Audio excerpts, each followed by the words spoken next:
மக்கள் விரும்பும் கூட்டணியான அதிமுக பாஜக கூட்டணியை அரசியல் நாகரிகம் இல்லாமல் தொடர்ந்து விமர்சித்தால் தமிழகம் முழுவதும் போராட்டம் நடைபெறும் என முன்னாள் அமைச்சர் ஆர்.பி. உதயகுமார் தெரிவித்துள்ளார். தமிழ்நாட்டிலே மகிழ்ச்சி வெள்ளம் கரைபுரண்டு ஓடக்கூடிய ஒரு காட்சியை நாம் இன்றைக்கு பார்க்க முடிகிறது.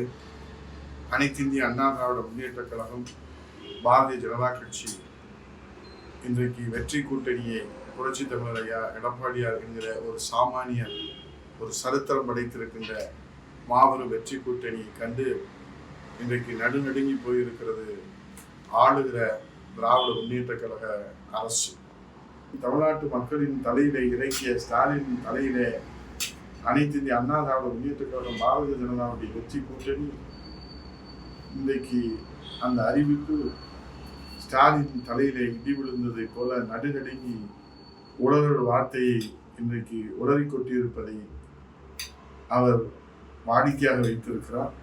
ஸ்டாலின் அவர்களே, இதுபோன்ற அரசியல் நாகரிகமற்ற வார்த்தைகளான கூட்டணியை விமர்சித்தீர்களான்னு சொன்னால் புரட்சி தமிழைய எடப்பாடியுடைய ஆணை பெற்று தமிழகம் முழுவதும் கழக அம்மா பேரவை இதை கண்டித்து ஆர்ப்பாட்டங்களிலே நாங்கள் களம் இறங்கவும் தயங்க மாட்டோம் என்பதை எச்சரிக்கையாக தெரிவித்து